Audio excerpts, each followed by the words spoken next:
सोचिए, एक सुबह आप उठें और आपको महसूस हो कि आपके शरीर में कुछ बदल रहा है। ना बुखार ना बीमारी, लेकिन पेट फूल रहा है, जैसे कोई जिंदा चीज आपके अंदर पल रही हो। और फिर डॉक्टर कहे आप प्रेग्नेंट हैं, लेकिन आप हैं एक मर्द। ये कोई फिल्म नहीं, ना ही किसी किताब की कहानी है। ये हकीकत है जो डॉक्टर फारिस के सामने घटी। एक ऐसा केस जिसने मेडिकल साइंस को हिला दिया और इंसानियत को डर से जकड़ लिया, क्योंकि जो उसके पेट में पल रहा था वो इंसान नहीं था। ये कहानी है इदरीस की और उस कोठी की जहां नसीब ने किस्मत से ज्यादा खौफ बांटा। डॉक्टर फारिस, एक ऐसा नाम जिसे सुनते ही बीमार दिलों में उम्मीद की रोशनी जग उठती थी। उनके बारे में मशहूर था, कोई मर्ज हो, कितना ही छुपा क्यों न हो, फारिस उसकी तह तक पहुंचकर ही दम लेते हैं। शाम का वक्त था, क्लिनिक बंद होने को था। आसमान पर धुंध छा रही थी और बाहर हवा कुछ ज्यादा ही सन्नाटे से बातें कर रही थी। तभी अचानक दरवाजे पर तेज और बेचैन सी दस्तक हुई। डॉक्टर फारिस ने दरवाजा खोला तो सामने खड़ा था एक अजनबी। उसका चेहरा जर्द था, आंखें डरी हुई और होंठ कांपते हुए किसी दुआ की तरह कुछ कहने की कोशिश कर रहे थे। डॉक्टर साहब, मेरी मदद कीजिए, मैं बहुत बड़ी मुसीबत में हूँ। उसकी आवाज किसी गहरी खाई से आती टूटती सांस जैसी थी। फारिस ने बिना वक्त गंवाए उसे अंदर बुलाया, एक गिलास पानी दिया और शांत लहजे में पूछा, बताइए क्या परेशानी है? आप इतने घबराए हुए क्यों हैं? अजनबी की अगली बात सुनकर मानो कमरे की हवा थम गई। डॉक्टर साहब, मैं प्रेग्नेंट हूँ। एक पल के लिए फारिस की आंखें चौड़ी हो गईं। उन्होंने खुद को संभालते हुए पूछा, क्या कहा आपने? ये कैसा मजाक है? मजाक नहीं है डॉक्टर साहब, वो बोला। पहले मुझे भी यकीन नहीं हुआ, लेकिन अब हालात बदलते जा रहे हैं। उल्टियां, कमजोरी, पेट फूलना, सब कुछ हो रहा है। उसकी आवाज में डर से ज्यादा सच्चाई थी और डॉक्टर फारिस के पास अब सवालों से ज्यादा खामोशियां थीं। पेट बढ़ता जा रहा है और जो कुछ भी हो रहा है वह सब कुछ वैसा ही है जैसा औरतों के साथ होता है जब वह मां बनने वाली होती हैं। डॉक्टर फारिस सन्न रह गए। साइंस के हिसाब से यह नामुमकिन था, मगर सामने बैठे शख्स की हालत कुछ और ही कहानी सुना रही थी। क्या वाकई यह मर्द हामिला था या फिर किसी खौफनाक हकीकत का पर्दा उठने वाला था? डॉक्टर ने गहरी सांस ली और कहा, इदरीस, यह मुमकिन नहीं है। मर्द कभी हामिला नहीं हो सकता। शायद तुम्हें कोई और बीमारी हो, पहले तफ्तीश करनी होगी। इदरीस की आंखों से आंसू बह निकले। आप यकीन नहीं करेंगे, लेकिन मुझे भी पहले ऐसा ही लगा था। अब तो मुझे अपने वजूद पर शक होने लगा है। मेरे अंदर कुछ है, कोई चीज जो जिंदा है। डॉक्टर ने स्टेथोस्कोप उठाया और इदरीस के पेट पर रखा। कुछ लम्हों के बाद उनका चेहरा जर्द पड़ गया। या अल्लाह, ये कैसे मुमकिन है? जो आवाज उन्होंने सुनी वह किसी आम दिल की धड़कन नहीं थी। उस रात इदरीस को अपने अंदर कुछ अजीब सा महसूस हुआ, जैसे कोई परछाई उसके सीने में सांस ले रही हो। धड़कनें सामान्य नहीं थीं, बल्कि जैसे दो जानें उसके जिस्म में बसर कर रही हों।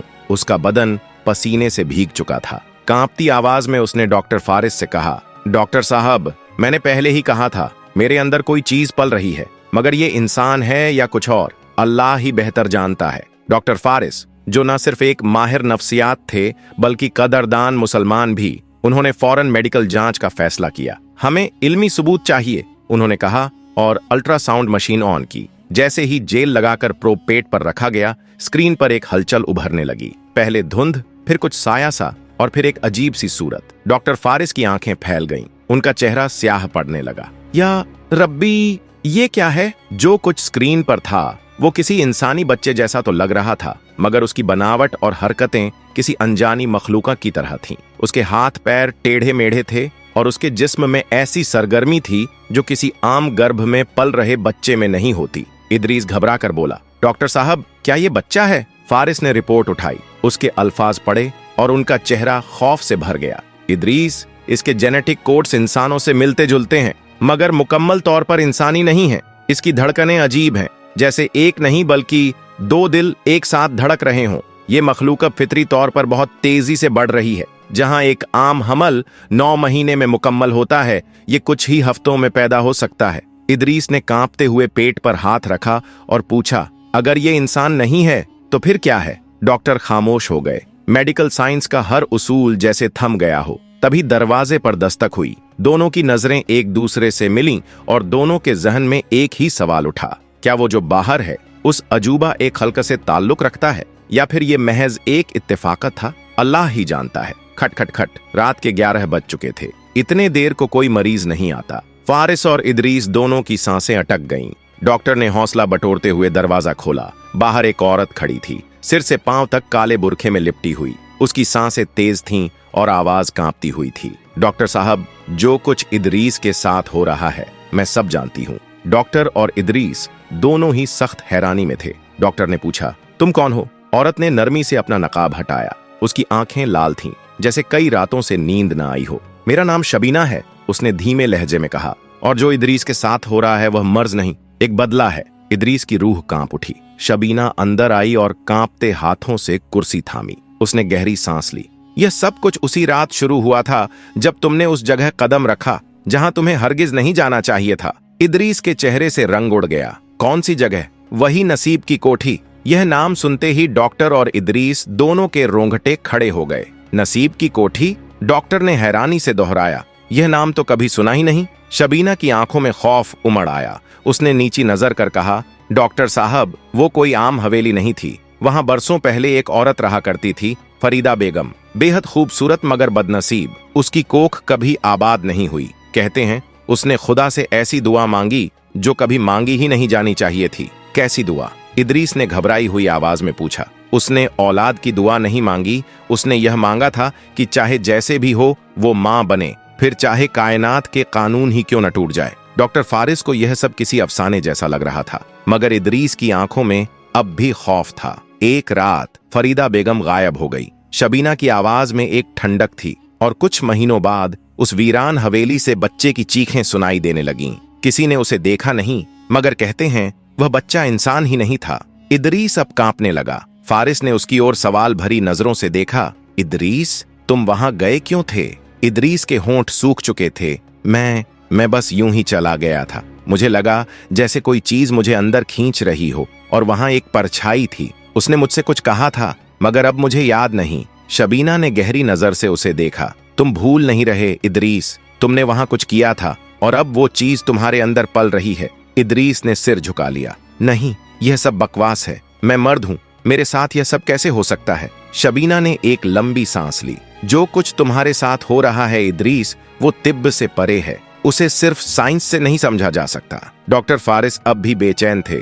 उन्होंने इदरीस की मेडिकल फाइल दोबारा उठाई और उनकी आंखें चौंधियां गईं। या खुदा, वे बुदबुदाए। क्या हुआ डॉक्टर? इदरीस ने घबरा कर पूछा। फारिस ने धीरे से रिपोर्ट उसकी ओर बढ़ाई। इदरीस, तुम्हारे जिस्म में कुछ ऐसे हार्मोन एक्टिव हो गए हैं जो सिर्फ एक हामिला औरत में होते हैं। तुम्हारा जिस्म अब एक औरत की तरह बर्ताव करने लगा है। कमरे में सन्नाटा छा गया। अब सवाल यह नहीं था कि क्या यह हकीकत है, सवाल यह था कि इदरीस के अंदर पल रही वह चीज कौन है। इदरीस की आंखें हैरानी से फैल गईं।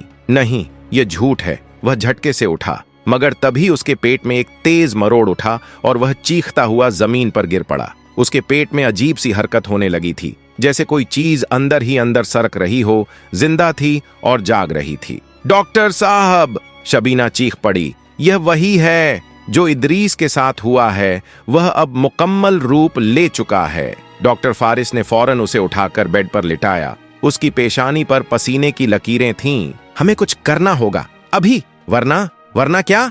डॉक्टर, इदरीस दर्द से तड़पते हुए चिल्लाया। डॉक्टर खामोश हो गया। उसके लब्बों पर ताला पड़ गया। यह मामला अब इल्म तिब्ब से बहुत आगे का था। क्या यह कोई अलौकिक असर था या फिर किसी नजर की सजा? मगर एक बात यकीनी थी, जो कुछ इदरीस के अंदर पल रहा था वह अब अपने अंजाम के बहुत करीब था। इदरीस कराह रहा था। उसका पेट जैसे किसी अजाने साए की हरकतों से कांप रहा था। डॉक्टर ने स्टेथोस्कोप लगाया, मगर जो आवाज उसने सुनी उससे उसकी रूह कांप गई। या अल्लाह! उसने सरसराहट और धड़कनों की एक ऐसी रफ्तार महसूस की जो इंसानी नहीं लगती थी। इदरीस ने कांपती आंखों से शबीना की तरफ देखा। तुम कहती थी मैंने कुछ किया, मगर क्या? आखिर क्या किया था मैंने? शबीना की आंखों में एक अजीब सा रहस्य था, डर और अफसोस का संगम। तुमने छू लिया था कुछ ऐसा जिसे छूना हराम था। इदरीस की यादें अतीत में उलझने लगीं। 4 महीने पहले शराब के नशे में धुत वो और उसके 2 दोस्त, वो पुरानी हवेली, वो वीराना कमरा और बीच कमरे में पड़ा एक लकड़ी का झूला।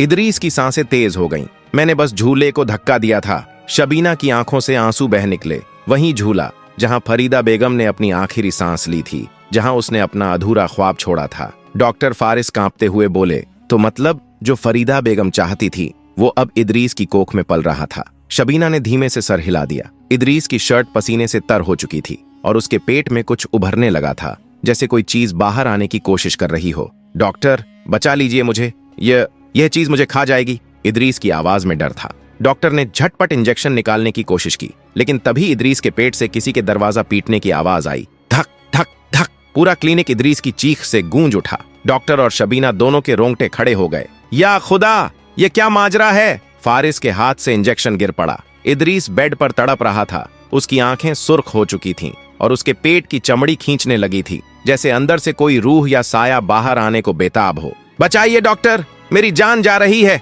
उसकी आवाज में सिर्फ दर्द नहीं था, बल्कि ऐसा खौफ भी था जो इंसान को जीते जी मार दे। शबीना ने कांपते हुए हाथों से अपना दुपट्टा कस लिया और कलमा पढ़ना शुरू कर दिया। हमें इसे रोकना होगा, वरना वह चीज बाहर आ जाएगी। डॉक्टर फारिस का जहन सुन्न हो गया था, मगर कैसे? यह कोई मेडिकल केस नहीं था, यह कोई और ही मामला था। धक धक धक धक। इस बार आवाज और जोर से गूंजी, जैसे अंदर से कोई जिंदा चीज दीवारें चीर कर बाहर आने वाली हो। इदरीस की आंखें उलट गईं, उसका जिस्म अकड़ने लगा। डॉक्टर डॉक्टर, कुछ अंदर हिल रहा है, इदरीस ने कांपते हुए कहा। डॉक्टर ने घबराकर अल्ट्रासाउंड मशीन चालू की। स्क्रीन पर जो नजर आया उसने सबकी रूह जमा दी। एक नन्हा मगर हैबतनाक हाथ जो इदरीस के पेट के अंदर से स्क्रीन की तरफ बढ़ रहा था। शबीना ने कांपती आवाज में तिलावत शुरू कर दी। औजु बिल्लाह मिन शैत रजीम। इदरीस की आंखों से आंसू बहने लगे। डॉक्टर, ये मेरी जान ले लेगा, निकाल दो इसे। मगर अब डॉक्टर भी बेबस थे। यह लड़ाई अब इंसानी समझ के बाहर की थी। और फिर टप टप इदरीस की नाक से खून टपकने लगा। उसके कानों से भी लाल बूंदें बहने लगीं। क्लिनिक की दीवारें अब भी धक धक से गूंज रही थीं। शबीना की आवाज थरथरा रही थी। होंठ कांपते हुए बोले, अब बहुत देर हो चुकी है, जो भी अंदर है वह अब बाहर आने को है। डॉक्टर फारिस ने बेताबी से कुछ सोचने की कोशिश की, मगर तभी क्रैक। इदरीस का पेट अंदर से बुरी तरह हिला, जैसे किसी ने जोर से भीतर से ठोकर मारी हो। इदरीस की दर्दनाक चीख से कमरा गूंज उठा। उसके पेट की चमड़ी के नीचे कुछ सरसराने लगा था, काली साया सी कोई चीज जो बाहर आने को बेताब थी। क्या वह बाहर आ जाएगी या इदरीस की जिंदगी अब यहीं खत्म हो जाएगी? इदरीस का जिस्म अकड़ चुका था। पेट की चमड़ी के नीचे साफ साफ हलचल दिख रही थी। डॉक्टर फारिस ने घबराकर स्केल पे उठाया। हमें इसे फौरन रोकना होगा, वरना।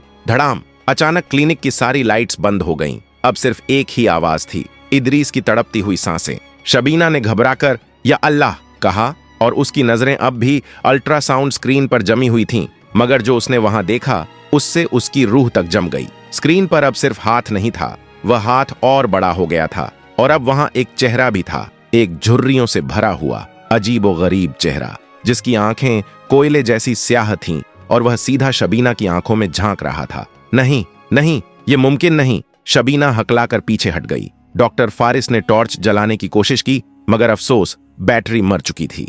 इदरीस के शरीर में एक जोरदार झटका आया। उसका पेट अब इस कदर उभर आया था कि लग रहा था जैसे किसी भी लम्हे फटकर कुछ बाहर निकल आएगा। डॉक्टर फारिस हिम्मत करके पास जाने ही वाला था कि तभी इदरीस की आंखें पूरी तरह सफेद हो गईं। उसके होंठ फड़फड़ाए और एक अजीब सी आवाज निकली, मां, मैं आ रहा हूं। शबीना और डॉक्टर फारिस के जिस्म में खून जम गया। इदरीस की गर्दन धीरे धीरे पीछे लुढ़क गई। उसकी सांसें थमने लगीं। नहीं इदरीस, होश में आओ। डॉक्टर फारिस ने उसे जोर से हिलाया, मगर इदरीस का जिस्म अब ठंडा पड़ चुका था। क्या वह मर रहा था या कुछ और हो रहा था? तभी फट, इदरीस के पेट की चमड़ी पर एक लंबी दरार पड़ गई और अंदर से कुछ बाहर झांकने लगा। दरार गहरी होती चली गई और फिर एक अजीब सिकुड़ा हुआ हाथ धीरे धीरे बाहर आने लगा। उसकी उंगलियां काली, टेढ़ी मेढ़ी और नुकीले नाखूनों से भरी थीं। शबीना की सांसें थम गईं। या अल्लाह, यह इंसान नहीं है। डॉक्टर फारिस ने कांपते हुए इदरीस की नब्ज टटोली, मगर अब उसका जिस्म बेहिस हो चुका था। इदरीस, होश में आओ। मगर उसकी आंखें अब भी सफेद थीं, जैसे उसकी रूह कहीं और जा चुकी थी। कमरे में अचानक एक खरखराहट गूंजी, एक घुटी घुटी सी आवाज जो किसी दूसरी दुनिया से आ रही थी। और अब वो हाथ पूरी तरह बाहर आ चुका था। उसके साथ एक सिर भी झांक रहा था, मगर वह सिर इंसानी नहीं था। झुर्रियों से भरा चेहरा, एक बुढ़िया जैसा, मगर आंखों में जिंदगी का नामो निशान नहीं था। शबीना चीख पड़ी, ये तो फरीदा बेगम है। डॉक्टर फारिस के रोंगटे खड़े हो गए। इदरीस का जिस्म अब पूरी तरह ठंडा था, मगर जो कुछ अंदर से बाहर आ रहा था वह किसी अधूरी रूह का अधूरा वजूद लग रहा था। अचानक कमरे की लाइट्स दोबारा जल उठीं और उसी लम्हे सब कुछ खामोश हो गया। इदरीस बेहोश पड़ा था। उसका पेट बिल्कुल वैसा था जैसे कुछ हुआ ही ना हो। शबीना और डॉक्टर फारिस ने एक दूसरे की तरफ हैरानी और खौफ से देखा। क्या वो चीज वापस चली गई? डॉक्टर फारिस ने हड़बड़ाकर पूछा। शबीना ने कांपते हुए इदरीस की तरफ देखा। इदरीस अब भी बेहोश था, मगर उसके होठों पर थी एक हल्की सी मुस्कान। खत्म नहीं हुआ, शबीना की आवाज कांप रही थी। यह अब भी कहीं अंदर जिंदा है। डॉक्टर फारिस ने माथे से पसीना पोंछते हुए कहा। अगर वह पूरी तरह बाहर नहीं आई तो अब इदरीस के साथ क्या होगा? धीरे धीरे इदरीस की आंखें खुलीं। कमरे में हल्की रोशनी थी और माहौल में अजीब सा सन्नाटा था। डॉक्टर और शबीना सांस रोके उसकी तरफ देख रहे थे। इदरीस, तुम ठीक हो? शबीना ने धीमे से पूछा। इदरीस ने उनकी तरफ देखा और धीरे से मुस्कुराया। हाँ, मैं ठीक हूँ, मगर उसकी आवाज में कुछ अजीब था, कुछ बिल्कुल अलग। डॉक्टर फारिस ने उसकी आंखों में झांका और फिर एक सवाल उभरा। क्या वो अब इदरीस है या कोई और? अब इदरीस का चेहरा पहले से कहीं ज्यादा जर्द लग रहा था। उसकी आंखों के नीचे गहरे काले साए ने घर कर लिया था, और सबसे खौफनाक बात यह थी कि उसकी आंखों की पुतलियां अब हल्की सुर्खी ओढ़ चुकी थीं।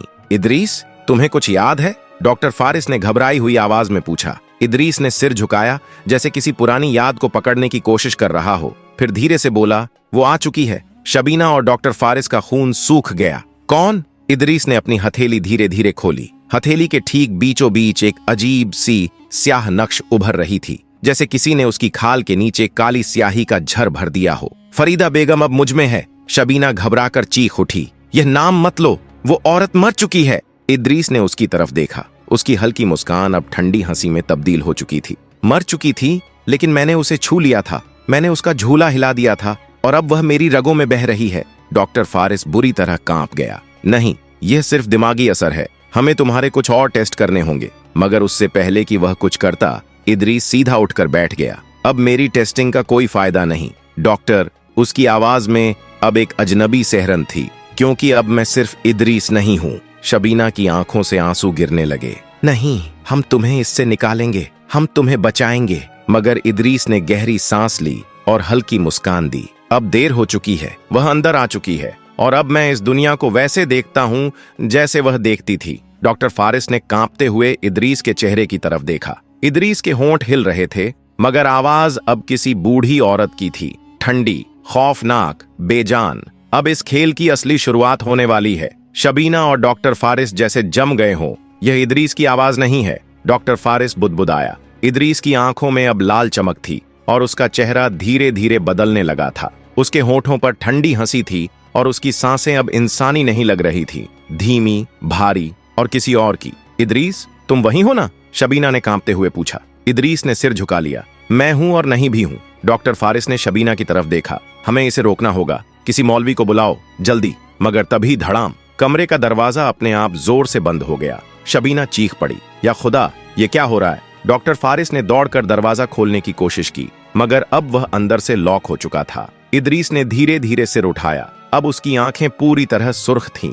उसकी उंगलियां और ज्यादा काली, झुलसी हुई और किसी राख सी चीज से ढकी लग रही थी। अब खेल शुरू हो चुका है। इदरीस ने हल्की मुस्कान के साथ अपने पेट पर हाथ फेरा। वो पूरी तरह बाहर नहीं आई, लेकिन अब वह पूरी तरह अंदर भी नहीं है। अब मैं दो जहां के दरमियान हूं। कमरे में हल्की हल्की सरसराहट गूंजने लगी। शबीना ने चारों तरफ नजरें दौड़ाई। डॉक्टर, मुझे बहुत डर लग रहा है। डॉक्टर फारिस की रूह भी कांप रही थी, मगर तभी उसके होंठ अपने आप हिलने लगे और एक ठंडी डरावनी आवाज गूंजी। अब तुम मुझे नहीं रोक सकते। शबीना की आंखों में खौफ और मोहब्बत दोनों था। वह उसके पास जाने लगी, मगर डॉक्टर फारिस ने उसका हाथ कसकर पकड़ लिया। रुको, यह अब इदरीस नहीं है। उसकी आवाज कांप रही थी और उधर इदरीस के होंठ अब भी हिल रहे थे, मगर अब जो कुछ भी बोल रहा था वो इंसानी नहीं था। तुम्हें लगा तुम मुझे रोक लोगे? कमरे की फिजा एकदम सर्द हो गई। शबीना ने सहम कर इधर उधर देखा, मगर तभी इदरीस का पूरा जिस्म झटकों में कांपने लगा। नहीं, यह मत करो। अब उसके मुंह से दो आवाजें एक साथ निकल रही थीं, एक इदरीस की और दूसरी किसी बूढ़ी औरत की। डॉक्टर फारिस ने कांपते हुए कहा, अल्लाह का नाम लो। शबीना, सूर यासीन की तिलावत करो। फौरन शबीना ने रोते हुए बिस्मिल्लाह कहा और तिलावत शुरू कर दी। तभी इदरीस जोर से चीख पड़ा। उसका जिस्म जमीन पर गिर गया और बुरी तरह तड़पने लगा। उसकी हथेली में उभरा हुआ वो मनहूस चेहरा अब धीरे धीरे मुंह खोल रहा था, जैसे वह खुद भी चीख रहा हो। शबीना की तिलावत तेज हो गई। अचानक कमरे की सारी खिड़कियां जोर से खुल गईं और इदरीस के जिस्म से काला धुआं निकलने लगा। डॉक्टर फारिस और शबीना सांसें रोके यह मंजर देख रहे थे। इदरीस की चीखें धीरे धीरे कमजोर पड़ने लगीं। वह फर्श पर पड़ा तड़प रहा था। फिर अचानक सब शांत हो गया। कमरे में गहरी खामोशी छा गई। डॉक्टर फारिस ने डरते हुए शबीना की तरफ देखा। क्या वह चली गई? शबीना की आंखों से आंसू बह रहे थे।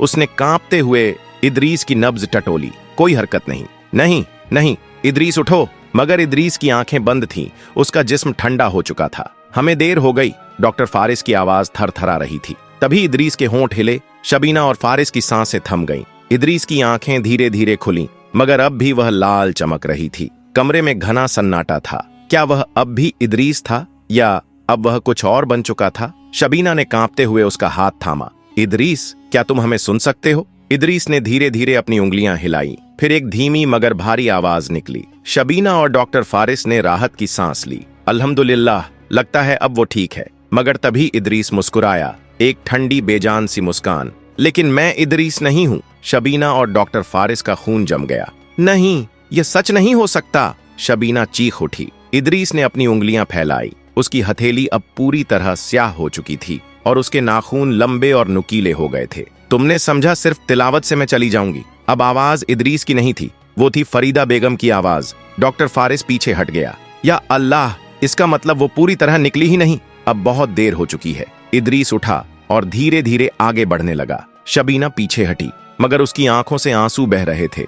नहीं, तुम मेरे इदरीस हो, मैं तुम्हें जाने नहीं दूंगी। इदरीस ने उसकी तरफ देखा। एक लम्हे के लिए उसकी आंखों में फिर वही पहचानी सी नरमी लौट आई। शबीना, भाग जाओ, इससे पहले कि मैं तुम्हें चोट पहुंचा दूं। डॉक्टर फारिस ने फौरन दरवाजे की तरफ दौड़ लगाई और शबीना को खींचते हुए कमरे से बाहर निकाला। धड़ाम! दरवाजा जोर से बंद हो गया। अंदर से सिर्फ एक तेज डरावनी हंसी सुनाई दी और फिर सन्नाटा। शबीना और डॉक्टर फारिस बाहर खड़े थे, सांसें तेज और दिल कांपता हुआ। क्या वो चली गई? डॉक्टर फारिस की आवाज कांप रही थी। शबीना ने सिर हिलाया। पता नहीं, मगर एक बात तो तय है, जो भी था अब वह सिर्फ इदरीस नहीं रहा। खामोशी के बाद शबीना का दिल भारी था। वह नहीं जानती थी कि अब इदरीस किस हाल में होगा। क्या वह सचमुच वह इदरीस था जिसे उसने हमेशा प्यार किया था, या कुछ और, एक अलग रूप, एक भिन्न अस्तित्व? शबीना का मन अशांत था, लेकिन डॉक्टर फारिस को वह देखकर यही लग रहा था कि वह पहले जैसी नहीं रही। दोनों एक दूसरे को बस देखते रह गए। न लफ्ज निकले, न कोई हरकत हुई। उस खामोशी में जैसे 100 सवाल गूंज रहे थे। ये क्या था? ये क्यों हुआ? क्या अल्लाह ने किसी इम्तिहान में डाल दिया है? इस खौफनाक सन्नाटे में सिर्फ दिल की धड़कनें सुनाई दे रही थीं, और वो भी अब मामूल से जुदा। इदरीस की रूह तक कांप रही थी और डॉक्टर फारिस के हाथ अब भी रिपोर्ट को थामे बेजान से लटक रहे थे। यह सन्नाटा सिर्फ डर का नहीं था, यह शायद उस किस्मत का इशारा था जो अब बदलने जा रही थी। एक ऐसा मोड़ जहां से न वापसी का रास्ता था, न ठहरने की गुंजाइश। शायद यह किसी अलावी हकीकत का हिस्सा था, या फिर एक ऐसा गुनाह जो इंसानी समझ से बाहर था। मगर एक बात तय थी, कलम चल चुका था, तकदीर लिखी जा चुकी थी। अब जो भी होना था वह अल्लाह के हुक्म से होना था। यह अंत नहीं, शायद एक नई शुरुआत थी। मगर क्या ये शुरुआत रहमत थी या कोई आजमाइश? क्या इसमें हिदायत छुपी थी या कोई गजब? रब्बी अशरह ली सदरी। इदरीस के होंठ कांपते हुए ये दुआ दोहराने लगे, जैसे खुद को किसी नामालूम तूफान के लिए तैयार कर रहे हों। और अब अगर आप इस रहस्यमयी, रूह कंपा देने वाले सफर का हिस्सा बनना चाहते हैं तो हमारे चैनल को सब्सक्राइब करना न भूलें। इस वीडियो को लाइक करें, शेयर करें, ताकि और लोग भी इस अजीब और अलौकिक कहानी से वाकिफ हो सकें। क्योंकि यहाँ हम सिर्फ कहानियां नहीं सुनाते, बल्कि हकीकत और ईमान के दरमियान की उस दुनिया से रूबरू कराते हैं जहां सब कुछ अल्लाह की मर्जी से होता है। अल्लाह हमें हर बुराई से महफूज रखे और जो हम नहीं जानते उससे भी हमारी हिफाजत फरमाए। आमीन।